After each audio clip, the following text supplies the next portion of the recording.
Welcome to my channel the chalkboard champion. कैसे हैं आप सब? उम्मीद है आप बहुत अच्छे होंगे और घर पे बैठे होंगे, सेफ होंगे। मैं बहुत बढ़िया हूँ, बिल्कुल।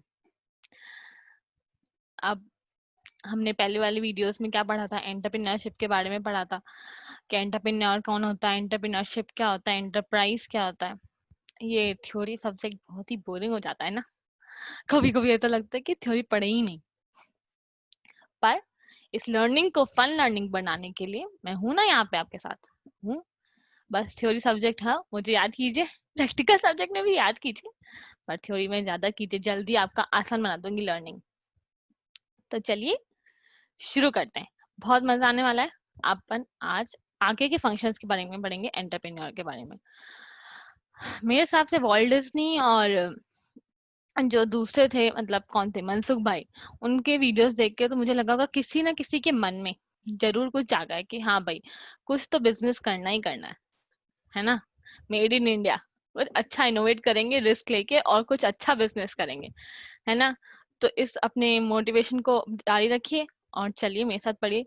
और आज भी मैं आपको एक और वीडियो दिखाऊंगी जिसने अपने एजुकेशन के साथ साथ बिजनेस भी चलाया है। तो देखेंगे आज उनका वीडियो, उनका नाम नहीं बताऊंगी मैं।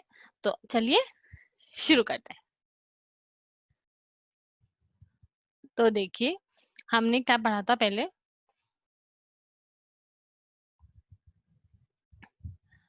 हमने मनसुख भाई के बारे के वीडियो के बारे, मतलब सॉरी, मनसुख भाई के लाइफ के बारे में देखा था कि उन्होंने क्या किया, कैसे रिस्क लेके गुजरात में मिट्टी कूल बनाया और आज वो कहाँ पे हैं, कैसे रिस्क लेके उन्होंने बहुत अच्छा बिजनेस खड़ा कर दिया और गुजरात में भूकंप आने के बाद भी उन्होंने इतना सब कुछ किया।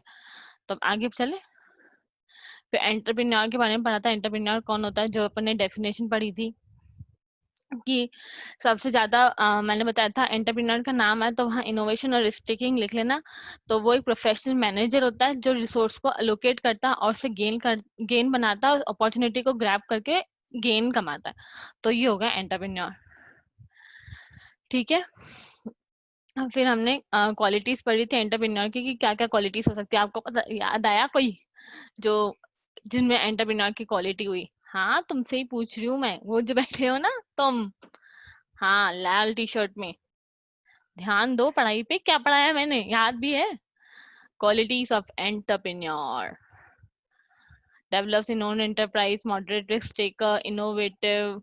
फिर परसुएडर ऑफ डेविएंट परस्यूट्स, इंडिपेंडेंट होता है, कुछ बेटर करने की सोचता को तुम लोग भी कुछ करो अपनी जिंदगी में बेटर। फिर hard life, sorry, prepare to withstand the hard life. Patient होता है, सेंस ऑफ लीडरशिप होती है, कॉम्पिटिटिवनेस होता है, रिस्पॉन्सिबिलिटी होती है इसके अंदर, पर्सनल रिस्पॉन्सिबिलिटी। और फ्यूचर के बारे में बहुत अच्छा सोचता है कि मेरा फ्यूचर बहुत अच्छा होगा। तो ये ऐसा बनना है तुमको। कॉन्सेप्ट ये तो बहुत इजी है। डिफरेंस पढ़ा था अपन ने एंटरप्रेन्योरशिप के बीच में। अब ये ज्यादा मैं नहीं टाइम दे रही हूँ इसमें।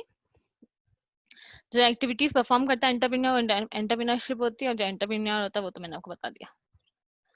फंक्शंस अपन ने ये वाले फंक्शंस, एंटरप्रेन्योर फंक्शंस कवर कर लिए थे। इनोवेशन, रिस्क टेकिंग और ऑर्गेनाइजेशन बिल्डिंग। इनोवेट करता है एंटरप्रेन्योर कोई नया आइडिया, रिस्क लेता है इसको आगे जारी रखने के लिए और फिर अपना बिजनेस स्टार्ट कर लेता है। फिर साथ से हमने अपने वॉल्ट डिज्नी के बारे में पढ़ा था। आज हम पढ़ेंगे प्रमोशनल फंक्शंस और मैनेजरल फंक्शंस, ठीक है। तो एंटरप्रेन्योर फंक्शन सबसे पहला तो ये अपन ने पढ़ा था, innovation, risk taking, organisation building, ठीक है। फिर वॉल्ट डिज्नी के बारे में पढ़ा था। वॉल्ट डिज्नी के बारे में अपन ने वीडियो देखा था। और अब प्रमोशनल फंक्शन। प्रमोशनल फंक्शन क्या होता है? सबसे पहले आइडिया डिस्कवर करता है वो। एंटरप्रेन्योर का क्या होता है? सबसे पहले अपना एक आइडिया डिस्कवर करता है। आइडिया डिस्कवर करता है मतलब उसके दिमाग में कुछ ऐसा आइडिया होता है कि हाँ भाई, ये आइडिया नए एरियाज को एक्सप्लॉइट करने में काम आता है, ठीक है। तो जैसे मान लो मैंने एक फैक्ट्री खोली, कुरकुरे बनाने की फैक्ट्री खोली मैंने। तो उसमें क्या मैं एडिशनल कुछ करूं जिससे मेरा चलेगा वो प्रोडक्ट। जैसे मान लो आपने क्रैक्स का नाम तो सुना ही होगा, क्रैक्स। उसके अंदर छोटे-छोटे टॉयज़ निकलते हैं। किंडर जॉय होता है, उसके अंदर लोग ना छोटे-छोटे टॉयज़ निकलते हैं, तो बच्चे क्यों लेते हैं उसको? ताकि टॉयज़ निकले। क्यों दूसरे दूसरे बहुत सारे वेफर्स आते हैं, लेज़ आते हैं, बालाजी के आते हैं, तो वो क्यों नहीं लेते? क्रैक्स क्यों लेते हैं या ओएस क्यों लेते हैं? ओएस इसलिए लेते हैं क्योंकि उसमें ज़्यादा मतलब वो क्वांटिटी ज़्यादा आती है, और दूसरे से लेते हैं उसमें टॉय निकलते हैं। तो मैं भी उसी फील्ड में जाऊँ, पर उस चीज़ को कुछ अच्छा बेटर तरीके से दूसरों से बेटर बनाने की कोशिश करूँ, तो वो होता है डिस्कवरी ऑफ आइडिया। या तो बिल्कुल ही नया लाइन कर लूँ बिज़नेस का। हाँ भाई, जैसे कुरकुरे से याद आया मैड एंगल्स। जो मैड एंगल्स होते हैं ना, वो कैसे होते हैं? हर एंगल से एक जैसा। तो उन्होंने कुरकुरे ही बनाए, एक तरीके के वही बनाए, चिप्स ही बनाए, वेफर्स ही बनाए, पर उनका शेप अलग दे दिया, कुछ नया इनोवेट किया, तो ये हो गया आपका एक आइडिया। ठीक है? तो प्रमोशन फंक्शन क्या होता है एंटरप्रेन्योरशिप का, एंटरप्रेन्योर का, कि वो एक आइडिया डिस्कवर करता है। तो एक बार ये रीडिंग लगा ले, the idea may be to exploit new areas of natural resources, more profitable venture, and if they are convinced, then he or she will go ahead with more exhaustive analysis. Exhaustive analysis मतलब क्या होता है कि आप उसको और deep में जाके स्टडी करोगे, फिर उसके बाद डिटेल्ड इन्वेस्टिगेशन। फिर उसके बाद मैंने मान लिया कि मैंने सोचा कि मैं एक बनाऊंगी कुरकुरे की फैक्ट्री खोलूंगी। तो मैं देखूंगी कि मशीन कहाँ पे सेटअप करूंगी, प्लांट लेआउट क्या होगा मेरा, और मैं फैक्ट्री कहाँ पे सेटअप करूंगी, और मेरा लेबर कौन होगा, मेरे को कितना इलेक्ट्रिसिटी का बिल कितना आएगा, और मैं जो इन्वेस्ट करूंगी तो पैसा कहाँ से आएगा। तो उसके बारे में मैं पूरा डिटेल इन्वेस्टिगेशन करके प्लान करूंगी, और अगर मेरे बजट में हुआ तो मैं उसको आगे परस्यू करूंगी। जैसे आप आगे कोई करियर लेते हैं, मान लीजिए 12th के बाद आपने सीए लिया, तो आप उसको पूरा देखेंगे ना कि आप कर पाएंगे नहीं कर पाएंगे, आपकी 12th की परसेंटेज के हिसाब से और फिर आपके इंटरेस्ट के हिसाब से आप देखते हैं ना। तो वैसे ही एंटरप्रेन्योर भी अपना बिजनेस स्टार्ट करने से पहले ये सब देखता है, डिस्कवरी ऑफ एन आइडिया और डिटेल्ड इन्वेस्टिगेशन। फिर नेक्स्ट है assembling the requirements and financing the proposition. Assembling the requirement मतलब हमने इन्वेस्टिगेशन तो कर ली, मुझे पता चल गया मुझे फलाना फलाना प्लांट चाहिए, मुझे यहाँ पे फैक्ट्री लगानी है, यहाँ पे ये वाले ये वाली लेबर्स आएंगे, तो मैं उनसे बात करूंगी, उनको बोलूंगी कल से आ जाना काम पे, मशीन लेके रख दूंगी और अपनी फैक्ट्री स्टार्ट कर लूंगी। और फाइनेंसिंग द पोजिशन मतलब प्रपोजिशन, मतलब पैसा कहाँ से लाऊंगी, मुझे लोन लेना पड़ेगा या फिर ओवरड्राफ्ट अकाउंट खोलना पड़ेगा, या मैं अपने किसी रिश्तेदार से उधार लूं, या मेरे पास कुछ पड़े, उस हिसाब से मैं अपने इस आइडिया को इन शेप लाऊंगी। वो मेरे दिमाग में आइडिया था, फिर मैंने अपनी इन्वेस्टिगेशन किया, फिर जो मुझे चाहिए था उसको असेंबल किया सारी रिक्वायरमेंट्स को, और फिर उसके बाद उसको शेप देने के लिए मैंने फाइनेंस किया, तो मेरा बिजनेस स्टार्ट हो गया। ठीक है? तो इसके बारे में ये जो 4 चीजें इस अगले वाले वीडियो में कवर हो जाएंगी। तो चले देखते हैं उसका वीडियो। ये देखिए, ये सब डिस्कस कर रहे हैं इसके बारे में कि कैसे क्या करना है, सब मिलके। एक जने तो अपने आप से डिस्कस तो नहीं करेगा ना, 2-3 जनों से डिस्कस करेगा, ये हो गया। ठीक है? तो चलिए अब इस वीडियो को देखते हैं। एक छोटा सा वीडियो है, ज्यादा बड़ा नहीं है, आपको देखिएगा, आपको मजा आएगा।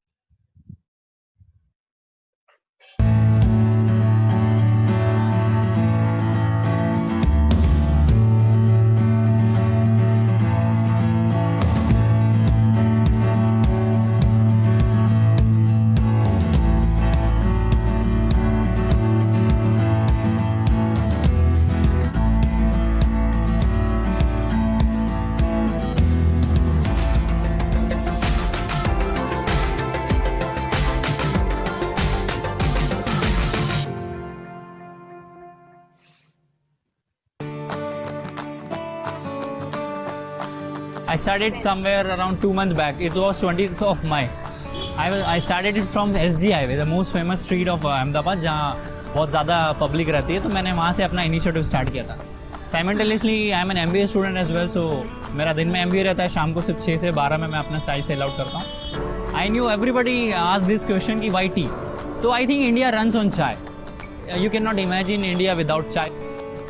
पहले तो 10-15 दिन मैंने कुछ कहा नहीं उन्हें, फिर मैंने बोला कि मैंने ऐसा किया, बोले अच्छा सच्ची, तो ऑलरेडी लाइक अच्छा, मतलब 2 बार उन्होंने पूछा अच्छा अच्छा, फिर मैंने कहा हाँ, बोले कोई बात नहीं, करो करो अच्छा है। तो इनिशियल लेवल पे मुझे मनी की जो ज़रूरत थी, तो मैंने पापा से कहा कि मुझे एक सर्टिफिकेशन कोर्स करना है इम्पोर्ट एक्सपोर्ट बिजनेस में, जो अहमदाबाद मैनेजमेंट एसोसिएशन द्वारा होने जा रहा था, तो मैंने उसके नाम पे 15,000 रुपये लिया और मैंने वो कोर्स वगैरह तो कुछ किया नहीं, और मैं 15,000 का मैंने स्टफ लिया और चाय का दुकान स्टार्ट कर दिया।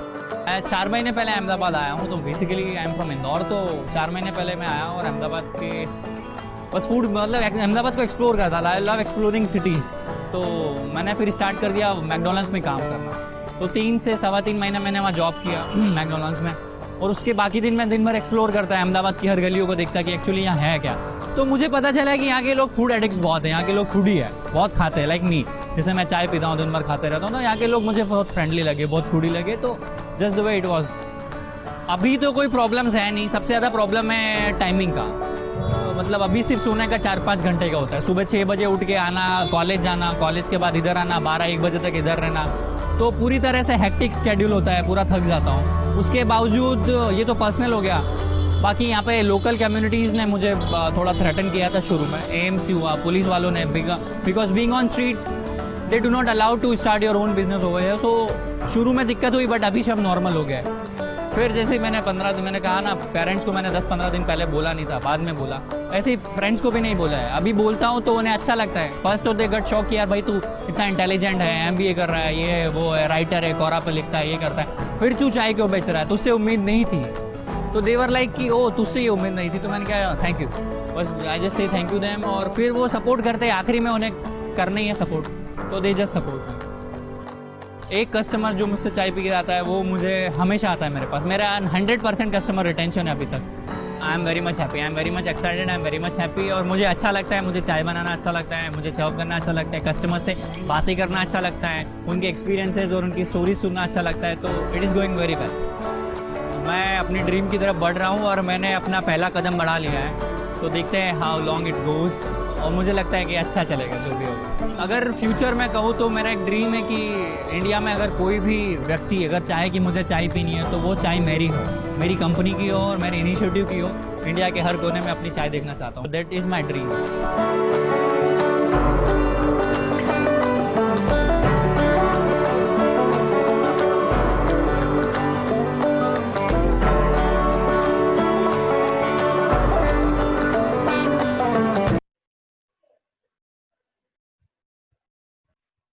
हाँ, तो देखा आप लोगों ने कि उस एमबीए चाय वाले ने कैसे अपने ड्रीम को फुलफिल किया। पहले आइडिया डिस्कवर किया, उसके बाद असेंबली किया, रिक्वायरमेंट्स का इन्वेस्टिगेशन किया, फिर कहाँ पे उसको अपनी ये शॉप स्टार्ट करनी है। उसने बोला ना ये मार्केट बहुत बिजी मार्केट है। उसके बाद उसने रिक्वायरमेंट्स को असेंबली किया, अपने पापा से फिर पैसे लिए, भले ही झूठ बोल के लिए पढ़ लिए, फिर अपना बिजनेस स्टार्ट किया, फाइनेंसिंग द प्रपोजिशन। तो जो 4 फंक्शंस मैंने आपको बताए थे, प्रमोशनल फंक्शंस, तो उस वीडियो में बहुत अच्छा कवर हो गया, इसलिए मैंने वो वीडियो बताया था आपको, ताकि आपको अच्छे से पता चल जाए। तो ये हो गया अपने 4 फंक्शंस, प्रमोशनल फंक्शंस। अब मैनेजरल फंक्शंस, ये जो फंक्शंस हैं, ये सारे फंक्शंस आपके 12th क्लास में बिल्कुल ही डिटेल में आएंगे, और वो बिजनेस स्टडीज में एक एक चैप्टर है इस फंक्शन के नाम पे। तो अपन अब इस शॉर्ट में पढ़ते हैं। मैनेजरल फंक्शन बहुत इजी है, फिर पिक्चर्स के थ्रू अपन लर्न कर लेंगे इसको। ठीक है, तो सबसे पहले है प्लानिंग। सबसे पहले जो भी कोई इंसान वो करता है, क्या करता है, एंटरप्रेन्योर बन होता है, जो भी अपना बिजनेस स्टार्ट करता है। सुनो सुनो, कहाँ सो मत, सुनो मैं इधर ही हूँ, सुनो सुनो। सबसे पहले जो आदमी बिजनेस करता है वो प्लानिंग करता है। सबसे पहले प्लानिंग में क्या करना है, क्या करना है, कब करना है, कैसे करना है, और कौन क्या काम करेगा। मतलब मान लो मैं पार्टनरशिप फर्म खोल रही हूँ, तो ये वाला मेरा पार्टनर ये संभालेगा और मैं ये संभालूंगी, तो ये हो जाएगी प्लानिंग। दूसरा है ऑर्गेनाइजिंग। ऑर्गेनाइजिंग मतलब क्या होता है, जो भी हमने एक्टिविटीज स्टार्ट करी है, आपस में उनके बीच में कोऑर्डिनेशन लाना। जैसे मान लीजिए मैंने वो कुरकुरों की फैक्ट्री का एग्जांपल दिया था, तो मैंने मशीन सेटअप करी, उसके बाद उसको इंस्टॉल कौन करेगा, इंस्टॉल करने के बाद लाइट की फिटिंग्स कौन करेगा, लेबर कहाँ से आएगा। तो ये जो प्रोसेस होता है ना, धीरे धीरे धीरे धीरे सब कुछ करना है, तो उसको ऑर्गेनाइज करके रखना कि हाँ भाई इस काम के बाद ये काम करना है, इसके बाद ये काम करना है, उसके बाद वो काम करना है। तो जब हम प्लान बनाते हैं और उसी चीज प्लान को फॉलो करते हैं, तो उसको बोलते हैं ऑर्गेनाइजिंग। ठीक है। स्टाफिंग, अब कोई भी बिजनेस बिना स्टाफ के चल नहीं सकता, तो सही क्वालिफिकेशन के हिसाब से, अब मैं कुरकुरे की फैक्ट्री खोल रही हूँ, मुझे मशीन तो चलानी आएगी नहीं, तो जो इंसान को वो मशीन चलानी आएगी या जो उसको मेंटेन कर पाएगा, तो मैं उसी को लूंगी। और जैसे कंपनीज होती हैं, तो जिस पोस्ट के लिए उनको जो क्वालिफिकेशन चाहिए तो वो उसी को लेंगे, किसी को भी उठा के तो नहीं रख देंगे, और फिर उसको उसके हिसाब से सैलरी देंगे, तो वो सब उस चीजें स्टाफिंग में आ जाएंगी। तो एक बार पढ़ लेते हैं। It consist of human resources, man power planning, recruitment, selection and placement of man power, human resource development, transfer appraisal and determination of employees remuneration. तो ये हो गया प्लानिंग, ऑर्गेनाइजिंग और स्टाफिंग। अब नेक्स्ट, डायरेक्टिंग, लीडरशिप, कम्युनिकेशन। अब हमने plan बना लिया, फिर हमने उसको ऑर्गेनाइज कर लिया। जैसे मान लो कैलेंडर में हमने मार्क करके रख लिया कि हाँ भाई इस दिन ये काम करना है, इस दिन ये काम करना है। फिर स्टाफिंग मतलब हमने लेबर्स को अपॉइंट कर लिया। फिर अब उनको बताना तो पड़ेगा ना, वो तो सुस्ताते रहेंगे, वो तो अपने मजे में काम करते रहेंगे, आज इतना काम किया, आज उतना काम किया। हमको बोलना पड़ेगा हाँ भाई तुम आज तुमको ये खत्म करके रखना है, मतलब आज इतना किलो माल बन जाना चाहिए, या इतने पैकेज इसके पैक हो जाने चाहिए, तो वो डायरेक्टिंग हो गया। ठीक है।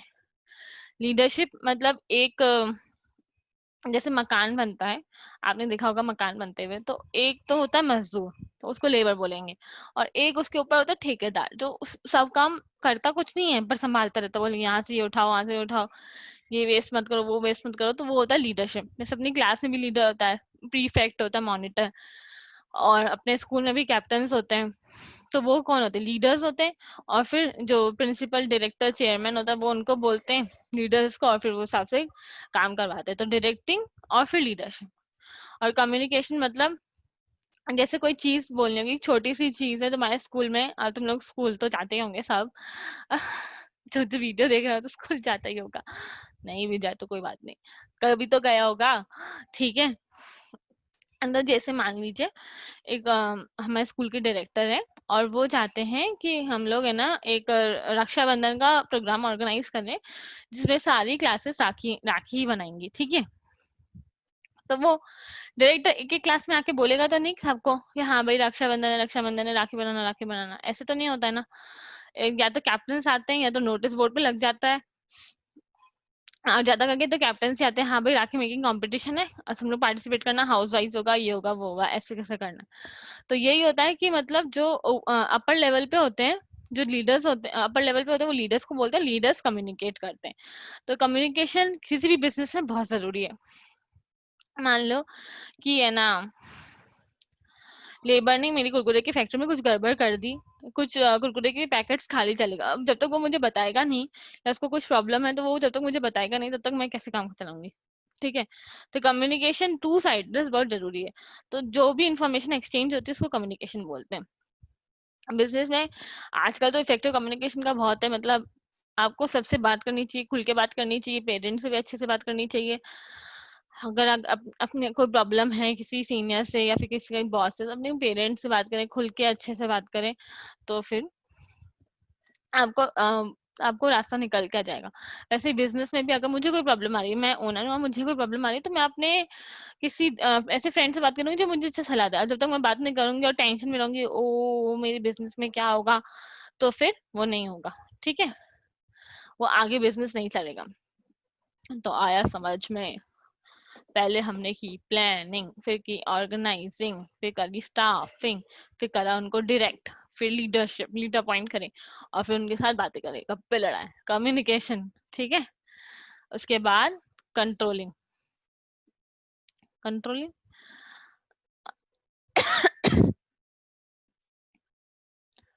उसके बाद की हमने मोटिवेशन। अब हम जो हमारे जो स्टाफ है उनको मोटिवेट तो करना पड़ेगा ना, कि हाँ भाई प्रोडक्टिव तो ना, सुस्ताते रहेंगे, सोते रहेंगे, काम नहीं करेंगे, बोलेंगे क्या जिंदगी है हमारी, एक रोज काम करो, एक ही काम करो, जैसे ऑफिस में जो काम करते हैं 9 to 6 जॉब में, वो बोलेंगे ना क्या है यार। तो जब तक उनको अप्रेजल नहीं मिलेगा, जब तक हम उनको रिकॉग्नाइज नहीं करेंगे, हाँ भाई इस बंदे ने एम्प्लॉय ऑफ द वीक है, ये बंदे ने बहुत अच्छा काम किया है, कुछ एक्टिविटीज नहीं कराएंगे, तो उनको मोटिवेशन नहीं मिलेगा। तो मोटिवेट करना भी जरूरी है। ठीक है। और सुपरविजन। सुपरविजन मतलब क्या होता है कि है ना, वो जिस लीडरशिप होता है ना, वैसे ही वो लीडरशिप सुपरवाइज करता है, लीडर सुपरवाइज करता है कि है ना सही मैक्सिमम यूटिलाइजेशन ऑफ रिसोर्सेज आ रहे हैं, और जैसे हमने काम बोला था वैसे ही, जैसे मैंने माना कि बोला कि इस दीवार में ये डिजाइन होनी चाहिए, तो वो सुपरवाइजर बोलेगा हाँ ऐसी डिजाइन करनी है, मजदूर को ऐसे सपने थोड़ी आएंगे कि मैं बोल के गई हूँ, तो उसको डायरेक्टर देगा हाँ भाई ऐसे कर, ऐसे कर, ऐसे कर। तो ये हो गया सुपरविजन। और कोऑर्डिनेशन मतलब कि एक फैक्ट्री में एक माल यहाँ बन रहा है, दूसरी जगह पैक हो रहा है, तीसरी जगह सेल हो रहा है, और चौथी जगह इसका परचेज ऑफ रॉ मटेरियल हो रहा है। तो अब वो आपस में कोऑर्डिनेट नहीं होंगे तो फैक्ट्री चलेगी नहीं। जैसे मान लो मुझे सेल करनी है, मेरे को अपने मार्केट में सामान मतलब देना है, माल देना है, और ये प्रोडक्शन डिपार्टमेंट ने तो मुझे माल दिया ही नहीं है, और प्रोडक्शन डिपार्टमेंट से पूछो, उन्होंने बोला परचेज डिपार्टमेंट ने तो रॉ मटेरियल खरीदा नहीं है, माल बनाएंगे कहाँ से। तो ये जो चार चीजें हैं, उन चार डिपार्टमेंट्स हैं, उनके बीच में कोऑर्डिनेशन होना बहुत जरूरी है। अगर उनके बीच में कोऑर्डिनेशन नहीं होगा तो कैसे काम चलेगा। तो एंटरप्रेन्योर का यही फंक्शन होता है कि वो चीजों को कोऑर्डिनेट करके रखें। और लास्ट है हमारा कंट्रोलिंग। कंट्रोलिंग क्या होता है, ये सारी चीजों को ऊपरी नजर से सबको कंट्रोल करना, कि हाँ मैंने टारगेट सेट किया कि मैं इस महीने में 1000 पैकेट कुरकुरे के बाहर बेच दूंगी। तो क्या मैं बेच पाई महीने के एंड तक, फिर उसको मैंने एक्चुअल से कंपेयर किया, और फिर क्या प्रॉब्लम हुई, किस कारण नहीं हुआ, या बारिश आ गई, माल खराब हो गया, रास्ते में कहीं पे कुछ हो गया, तो ये चीजें मेरे को देखनी पड़ेगी और फिर उसको सुधारा जाएगा। जैसे अपन प्लान बनाते हैं एग्जाम से कि भाई मंडे को मैं ये करूंगा, ट्यूसडे को ये करूंगा, थर्सडे को ये करूंगा, और फिर देखते हैं हाँ भाई हफ्ते में हो गया तो ठीक है, नहीं हुआ तो अपनी स्पीड बढ़ाएंगे। ठीक है, तो ये जो फंक्शंस हैं बहुत इजी है। क्या है, सबसे पहला मेरे साथ बोलो, मेरे साथ, मेरे साथ बोलो, चलो शुरू करो शुरू करो, उठो उठो, सो मत। प्लानिंग, फिर ऑर्गेनाइजिंग, फिर स्टाफिंग, फिर बताओ, directing, leadership, motivation, supervision, coordination और कंट्रोलिंग। ठीक है, एक शायद रह गया एक शायद रह गया अपना।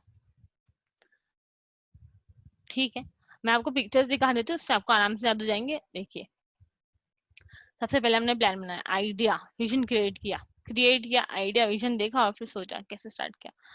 ठीक है, उसके बाद ऑर्गेनाइज किया, कैलेंडर में मार्क कर दिया, आज ये करना है, आज वो करना है, पहले ये होगा फिर वो होगा। ठीक है, उसके बाद क्या किया,